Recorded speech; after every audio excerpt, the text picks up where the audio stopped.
ஜாதி பேசுவார்கள், மதம் சொல்வார்கள், சாமியை பேசுவார்கள். இதையெல்லாம் கடந்து வாழுகிற பூமியை காப்பாற்ற வாருங்கள் என் மக்களே, அதற்காக வாக்கை தாருங்கள் என் சொந்தங்களே என்று சொல்லி உங்கள் முன்னால் நிற்கிற ஒரே அரசியல் இயக்கம் நாம் தமிழர் கட்சி மட்டும்தான். இங்கே பேசிய என்னுடைய அண்ணன் ஏர்போர்ட் மூர்த்தி கூட என் மீது சுமத்தப்பட்ட சாதிய இழிவை, தீண்டாமை கொடுமையை, என் மீது சுமத்த இருக்கிற ஏழ்மை வறுமையை, எனக்கு சுவாசிக்க காற்று இல்லை, நான் நஞ்சை சுவாசிக்கிறேன், கந்தக தூசியை சுவாசிக்கிறேன், பெட்ரோல் டீசல் இதை எரித்து வெளியிடுகிற நச்சு புகையை நான் சுவாசிக்கிறேன், காற்றை இல்லாது கந்தக துகளை சுவாசிக்கிறேன். நான் குடிக்கிற நீர் மனிதன் உயிர்கள் குடிக்கிற திறனை இழந்து நஞ்சாக இருக்கிறது, அதை குடித்துக் கொண்டிருக்கிறேன். நான் உண்கிற உணவு உணவல்ல, விஷத்தை, நச்சு பண்டத்தை உண்டு கொண்டிருக்கிறேன். உங்களால் திராட்சை பழத்தை அப்படியே வாங்கி உண்ண முடியுமா? உங்களால் நம்பிக்கையோடு வாழைப்பழத்தை சாப்பிட முடியுமா? உங்களால் மாம்பழத்தை அப்படியே அறுத்து சாப்பிட முடியுமா? இல்லை. ஒரே நேரத்தில் மொத்தமாக பழுக்க வைக்க வேண்டும் என்று கற்களை வைத்து பழுக்க வைத்து அதை அப்படியே அறுத்து சாப்பிட்டால் வாய் வெந்து புண்ணாகி எண்ணற்ற நோய்களை பரப்பிக் கொண்டிருக்கிறார்கள். 3 வயது குழந்தைக்கு புற்றுநோய் வருகிறது, நம் தாய்க்கு மார்பு புற்றுநோய் வருகிறது என்றால் காரணம் என்ன? தாயின் மார்பில் பால் குடித்ததை தவிர ஒன்றும் செய்யாத குழந்தைக்கு புற்று வருகிறது என்றால் தாய்ப்பால் நஞ்சாகி இருக்கிறது. தாய்ப்பால் ஏன் நஞ்சானது? தாய் உண்ட உணவு நஞ்சாகி இருக்கிறது. தாய் என்ன உணவு உண்டால்? காய்கறிகள் தான். அப்ப நாம் உணவை விளைய வைக்காமல் விஷத்தை விளைவித்துக் கொண்டிருக்கிறோம். இதைத்தான் எங்கள் பெரிய தகப்பன் நஞ்சில்லா உணவு, அதுவே நம் கனவு என்றார். வேளாண்மை என்பதே என் உடன் பிறந்தார்களே, வேளாண்மை என்பது இயற்கை தான். பிறகு இயற்கை வேளாண்மை என்ற சொல் ஏன் வந்தது? செயற்கையாக என்ன நடந்தது? நச்சு உரங்களை, வேதி உப்புக்களை நாம் செடி கொடிகள், நாற்று எல்லாவற்றிலும் அந்த வேர்களில் கொட்டி விஷத்தை விளைய வைத்தோம். அது எவ்வளவு பெரிய பேராபத்து என்பதை உணராமல் இன்றும் நாம் வாழ்ந்து கொண்டிருக்கிறோம். தேனீக்கள் என்ற இனம் பூச்சி செத்து போனால் 4 ஆண்டுகள் உள்ள மனிதர்கள் வாழ முடியாது என்று ஆல்பர்ட் ஐன்ஸ்டீன் சொல்றார். தேனீக்களுக்கும் மனித உயிர்களுக்கும் என்ன சம்பந்தம்? தேனீக்கள் ஏன் செத்து போகுது? வண்ணத்து பூச்சி, பூச்சி, வண்டு, தேனீக்கள் இவை இல்லை என்றால் எல்லா செடிகளும், எல்லா நாற்றுக்களும், எல்லா மரங்களும் பூக்கும், காய்க்காது. இந்த சீத்தாப்பழம், இந்த கொய்யாப்பழம், இந்த தக்காளி, இந்த சொரக்காய், இந்த பூசணிக்காய், இந்த கத்திரி, எல்லா பூவிலும் தேனீக்கள், பூச்சிகள், வண்டுகள், வண்ணத்து பூச்சிகள் தன் உணவு தேவைக்காக தேனை உண்ண போகும். அந்த தேனை உண்டு விட்டு அடுத்த செடிக்கு போகும், அடுத்த பூவில் போய் உட்காரும். இந்த பூவில் ஒட்டிய மகரந்த துகள்களை அந்த பூவுக்கு கடத்தும், அந்த பூவில் ஒட்டிய மகரந்த துகள்களை அடுத்த பூவுக்கு கடத்தும். இப்படி இந்த மகரந்தை கடத்தி கடத்தி விடுவதால் அந்த பூக்கள் சூழ் கொண்டு கரு கொண்டு காய்க்கும். இதுதான் இயற்கையின் விதி. இந்த பூச்சி செத்து போனால் பூக்கும், காய்க்காது. காய்க்கவில்லை என்றால் விளைச்சல் குறையும், உணவு தேவை குறையும், வறுமை பெருகும், பட்டினி பசியால் மக்கள் சாவார்கள். இப்போது இந்த வண்ணத்து பூச்சி, தேனீக்கள் எல்லாம் செத்து போனது. பெரிய பெரிய பண்ணைகளிலே வேலைக்கு ஆள்களை வைத்து இந்த பூவையும் இந்த பூவையும் உரசி உரசி மனிதன் மகரந்தத்தை கடத்தி கொண்டிருக்கிறான். இங்கே பேசிய என்னுடைய அண்ணன் ஏர்போர்ட் மூர்த்தி சொன்னார்கள், 11 விழுக்காட்டு மக்கள், ஆண் பிள்ளைகள் குழந்தை வருகிற திறனை இழந்து கொண்டிருக்கிறார்கள் என்று. என் அன்பு தம்பி தங்கைகளே, அறிவார்ந்த பெருமக்களே, சரியாக 4 நூற்றாண்டுக்கு முன்பு பிறப்பின் வீதத்தை கட்டுப்படுத்த அம்மையார் இந்திரா காந்தி ஆட்சி காலத்தில் ஒரு 30-35 ஆண்டுக்கு முன்பு குடும்ப கட்டுப்பாடு 20 அம்ச திட்டத்திலே ஃபேமிலி பிளானிங் என்ற ஒன்றை கொண்டு வந்தார்கள். அதில 2 குழந்தைகளுக்கு மேல் வேணாம் பிறப்பு விகிதத்தை கட்டுப்படுத்த வேண்டும். இது எதற்கு? மால்தஸினுடைய கோட்பாடு. மால்தஸ் பொருளாதார மேதை. அவன் என்ன சொல்லுகிறான்? உற்பத்தி 1 கூட்டல் 1 2 கூட்டல் 1 2 இப்படி கூட்டல் விகிதத்தில் உற்பத்தி ப்ரொடக்ஷன் ஏறிக்கொண்டிருக்கிறது. ஆனால் பாப்புலேஷன் மக்கள் பெருக்கம் 2 இன்டு 2 இன்டு 2 என்று பெருக்கல் விகிதத்தில் போய்கொண்டிருக்கிறது.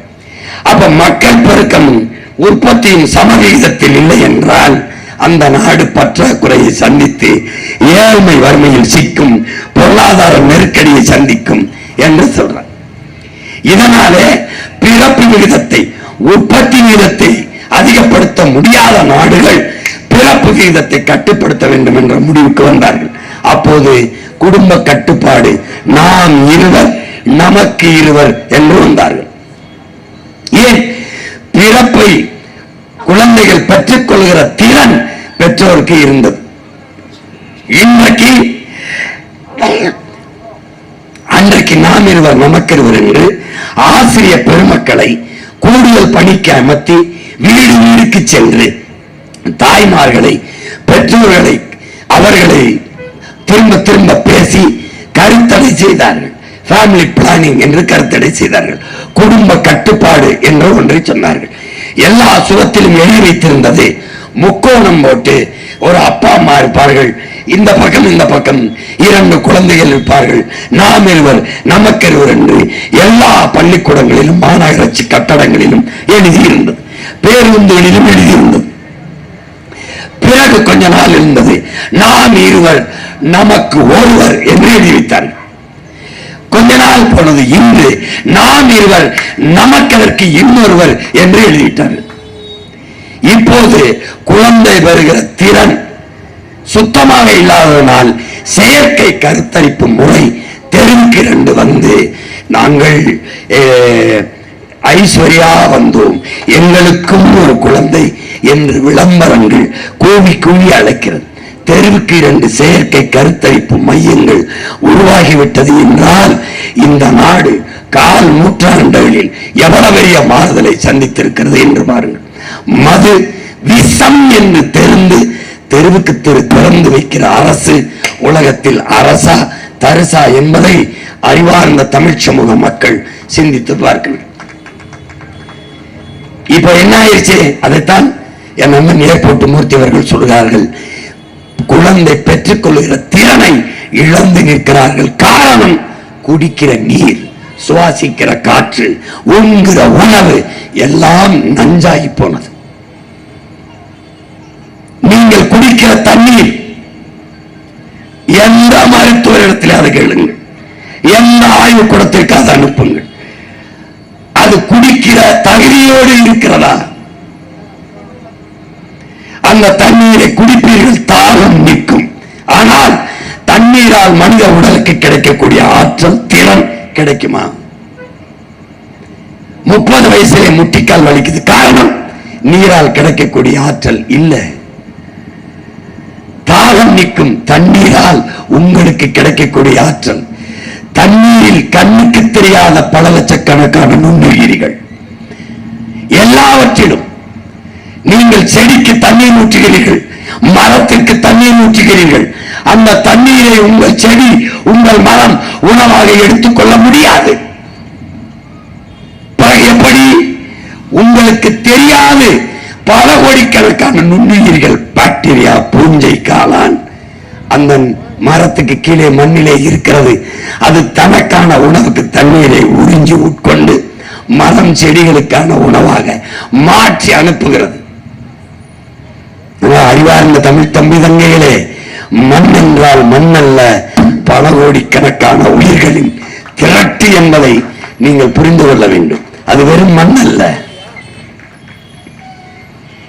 ஒற்றை வைக்கோல் புரட்சி என்று நாம் படிக்கிற மாசாதுக புக்காக்கோ அவர்கள் அப்பா இப்படிதான் ரசாயன உரங்களை கொட்டி கொட்டி மண் மலடாகி போனது, வெந்து போனது. உப்பை தின்னவன் தண்ணி குடிப்பான் போல ரசாயன உப்பை கொட்டி கொட்டி வெந்து போனது. எது பட்டாலும் முளைக்கல, என்ன செய்யணும்னு தெரியல. 6 மாசம் 7 மாசம் வேளாண்மை செய்து விட்டு உழுது மண்ணை வளப்படுத்தி மண்ணை ஆய்வுக்கு அனுப்பும் போது பல லட்சக்கணக்கான நுண்ணுயிர்கள் வந்தது. அப்போதுதான் மண் மறுபடியும் உயிர் பெற்றது விட்டது என்று நம்பி வேளாண்மையை தொடங்கினான். என் அன்பு சொந்தங்களே, ஒற்றை வைக்கோல் புரட்சி போல ஒற்றை வாக்கு புரட்சியை ஈரோடு கிழக்கில் வாழ்கிற என் மக்கள் நீங்கள் செய்ய வேண்டும். வேற வழியே கிடையாது. இப்போது நமக்கு இருக்கிற வாய்ப்பு என்ன? அறிவியல் எவ்வளவு பெரிய அறிவியல் வளர்ந்திருக்கிறது. விண்வெளிக்கு போறோம், சந்திர மண்டலத்துக்கு சந்திராயன் விடுகிறோம். தோசை மாவை உங்கள் அறிவியல் புளிக்க வைக்குமா? பாலை தயிராக்குமா? முடியாது. மனித அறிவு நுண்ணுயிர்களோட மோதி செத்து போனது என்றார் எங்கப்பா. கண்ணுக்கு தெரியாத நுண்ணுயிரிகள் தான் தோசை மாவை புளிக்க வைக்கும். கண்ணுக்கு தெரியாத அந்த பாக்டீரியா பூஞ்சை காளான்கள் தான் பாலை தயிராக்கும். நீ பெரிய கொம்பாதி கொம்பன் தானே, கண்டமிட்டு கண்ட ஏவுகணை வெடிகனை அணுகுண்ட போட்டு எல்லாரையும் ஒரே நொடியில கொன்றுவிய.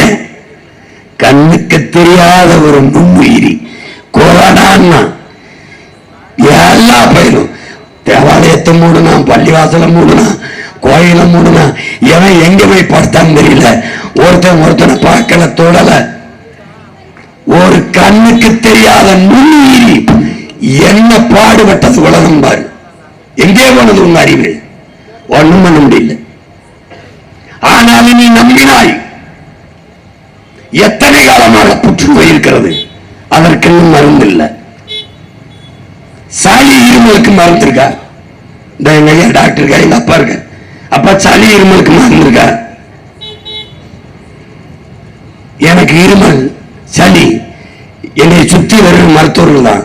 என் தம்பிகிட்ட கேட்டேன், இதை சாப்பிடுங்க குடிங்க ஒரு வாரத்தில் சரியாயிரும். என்னடா சொல்ற? இதை சாப்பிடுங்க ஒரு வாரத்தில் சரியாயிரும். என்னடா சொல்ற? சாப்பிட்டாலும் ஒரு வாரத்தில் சரியாகும், சாப்பிடலினாலும் ஒரு வாரம் சரியாகும். சளி இருமல் வந்தா ஒரு வாரம் இருந்துட்டு தான் போகும் அப்படின்னு. என்னடா சொன்ன? அண்ணே அதுக்கெல்லாம் மருந்து இல்லைன்னே, ஏதோ கொடுக்குறோம், அது ஒரு வாரம் இருந்துட்டு தானே போகும், போங்கண்ணே அப்படின்னு. சளி இருமலுக்கே மருந்து இல்லை. இவ்வளவு காலமாக இருக்கிற புற்றுநோய்க்கு மருந்து கண்டுபிடிக்கப்படல. எய்ட்ஸ்னு ஒரு நோய் வரவே எவ்வளவு நாளாகுது, மருந்து இல்லை. இதுக்கெல்லாம் மருந்து இல்லைன்னு தெரிஞ்ச உனக்கு ஒரே நாள்ல கொரோனாவுக்கு வேக்சின் போடு, இந்த அதை போடு, இதை போடு. ஏன்னா ஒரு நாள்ல வந்த கொரோனாவுக்கு உடனே மருந்து கண்டுபிடிச்சிட்டு ஊசி போடணும்னு நீ எப்படி போட்ட? பல லட்சம் கோடிக்கு கொரோனாவுக்கு ஊசி எடுத்துட்டு போயிட்டான் முதலாளி. இப்போ திடீர்னு ஹார்ட் அட்டாக் வந்து சாகுறானே, அந்த கொரோனா ஊசி போட்டாதான் காரணம்ன்றான்.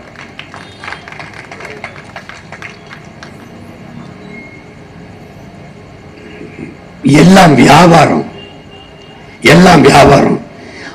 விவசாய புரட்சி, பசுமை புரட்சி என்று வந்தார்கள். எங்க அப்பா நம்மாழ்வார் சொல்றாரு, மகனே விவசாய புரட்சி வந்தார்கள், அதை விஞ்ஞானம் என்று நினைத்தோம், கடைசியாத்தான் தெரிஞ்சது அது வியாபாரம் என்று. உலகம் சந்தையாகி போனது. உலகம் சந்தை பொருளாதாரத்தை ஏற்றுக்கொண்டதால் எல்லாமே வியாபாரமாகி போனது. இதில் மனிதனும் ஒரு விற்பனை பண்டம் தான். முன்பெல்லாம் மூளை சாவு, மூளை காய்ச்சல் என்ற ஒன்றை நீ கேள்விப்பட்டிருப்பியா? இல்லை. எல்லா இடங்களிலும் சிறுநீரகத்திற்கும் கண்களுக்கும் இதயத்திற்கும் முன்பதிவு செய்யப்பட்டிருக்கிறது. ஒருவன் நிலத்தில் ஏதாவது ஒருத்தர் வந்தால் மூளை பிரெயின் டெட், மூளை சாவு என்று அறிவித்துவிட்டு உறுப்புகளை எடுத்து வித்து விடுகிற கொடிய வியாபாரம் இந்த நாட்டில் நடந்து கொண்டிருக்கிறது. ஏன்? நீயும் ஒரு பொருள்தான், ஒரு பண்டம். இயற்கை முறையில் பிரசவம் எங்கேயாவது நீ கேள்விப்படுகிறியா? இல்லை. அறுவை சிகிச்சை முறைதான். உனக்கு ஒரு நோய் இருக்கிறது, என் பிள்ளை என் குழந்தை நல்ல நேரத்தில் நல்ல ராசி நட்சத்திரத்தில் பிறக்க வேண்டும் என்று போய் நிற்கிறாய். சோசியக்காரன் குறித்து தருகிறான். வயிற்று வலி வந்து பிரசவ நேரம் வந்தாலும் நீ மருத்துவத்தில் சொல்லி கொஞ்சம் தாமதிச்சு சரியான நேரத்தில் அறுத்து எடுக்கிறாய். இது ஒரு நோய். வயிற்றில் கத்தியை வச்சு கீறி எடுத்தால்தான் 10,000 முடிகிற கட்டணம் ₹1,00,000 போகும். அவனுக்கு வியாபாரம். மருத்துவம் ஒரு வியாபாரம், கல்வி ஒரு வியாபாரம். அறிவு, நல்ல அறிவு வேணுமா, நிறைய காசை கட்டி நல்ல பள்ளிக்கூடத்துக்கு போகணும், தனியார் முதலாளி. இந்த நிலையை நீ மாற்றணும். கல்வி மானுட உரிமை, கொடுக்க வேண்டியது அரசின் கடமை. மருத்துவம் ஒரு மகத்தான சேவை, அது என் மக்களுக்கு தேவை. இந்த கல்வி மருத்துவத்தை, சரியான சமமான தரமான கல்வியும் மருத்துவத்தையும் இந்த மகன் எல்லோருக்கும் சமமாக கொடுத்து விட்டேன் என்றால் 90 வயது உன் தாய், அவள் உன் தாய் அல்ல, வீட்டின் தாய் அல்ல, என் நாட்டின் தாய், தமிழ் தேசிய தாய். அவளை நான் பாதுகாப்பேன். பெற்றுக் கொடுங்கள் பிள்ளைகளை, கற்றுக் கொடுக்கிறோம் நாங்கள். உங்கள் பிள்ளைகள் உங்கள் வீட்டின் செல்வங்கள் அல்ல, நாட்டின் செல்வங்கள் என்று சட்டம் இயற்றி ஒரு வகுப்பிலிருந்து ஆராய்ச்சி வகுப்பு வரை என் பிள்ளைகளுக்கு தரமான கல்வியை நாங்கள் கொடுத்துள்ளோம். அங்க சாதி, பணக்காரன், ஏழை எதுவும் கிடையாது. அப்படி வருகிற போது உனக்கு பணத்தின் தேவை குறைஞ்சிடும். ₹1 1 கோடி மருத்துவம் வரை நாட்டின் குடிகளுக்கு தரமான மருத்துவம். எழுதி வைங்கள் என் அன்பு மக்களே. ஈரோட்டு கிழக்கில் உங்கள் மகன் உறுதி தருகிறேன். என் தலைவன் மீது, என் தாய் தமிழின் மீது, எனக்கு உயிர்ப்பால் தந்த தாயின் மீதும் அறிவிப்பால் தந்த என் தமிழின் மீதும் எல்லாவற்றுக்கும் மேலாக நான் நேசத்தில் இருக்கிற என் தலைவன் பிரபாகரன் மீதும் ஆணையிட்டு உங்கள் மகன் சொல்லுகிறேன். தனியார் பள்ளி கல்லூரிகளில், அதை தாண்டி அரசு பள்ளி கல்லூரிகளில் ஆகத்தரமான கல்வியை நான் தருவேன். காவிரி, அப்போலோ, MD ராமச்சந்திரா போன்ற தனியார் மருத்துவமனைகளில் கிடைக்கிற தரத்தை விட அரசு மருத்துவமனைகளிலே ஆகச் சிறந்த மருத்துவத்தை உங்கள் பிள்ளைகள் இந்த நாட்டு மக்களுக்கு தரும். எங்க அண்ணன் சொன்ன மாதிரி எங்களுக்கு எந்த பாகுபாடும் கிடையாது. என் தாய் தமிழுக்கு பாசம் காட்டத்தான் தெரியும், பகைக்க தெரியாது. அன்பு செலுத்தத்தான் தெரியும், வம்பு செய்ய தெரியாது. பகைக்க மாட்டாள், பகை வந்தால் விட மாட்டாள். அதுதான் என் தமிழ் தாயின் சிறப்பு. பூச்சி வந்து எறும்புக்கு அரசியல் பேசிக் கொண்டிருக்கிற மகன், என்னை போலவே எலும்பு நரம்பு ரத்தம் சதை கொண்ட சகைய மக்களை வெறுப்போம் என்று பேசுவது எவ்வளவு கேவலமானது. என் இனத்திற்கென்று ஒரு மாண்பு இருக்கு. உலகத்தில் எல்லோரும் மானுடம் பேசினால் நாங்கள் உயிர்மை நேயம் பேசினோம். நாங்கள் மனிதநேயவாதிகள் அல்ல, உயிர்மை நேயர்கள். அவனவன் நிலத்தை நேசித்தான், நாங்கள் உலகம் தழுவி நேசித்தோம். சீனன் எழுந்தான், என் மொழி தெரியாதவன் ஊமை என்றான். ஆங்கிலேயன் எழுந்தான், என் மொழி தெரியாதவன் நாகரிகமற்றவன் என்றான். அரேபியன் எழுந்தான், என் மொழி தெரியாதவன் பிசாசு என்றான். அன்னை தமிழீழத்தில் என் மண்ணில் பிறந்த மணவாளம்பட்டியில் பிறந்த கணியன் பூங்குன்றன் எழுந்தான், யாதும் ஊரே யாவரும் கேளீர் என்றான்.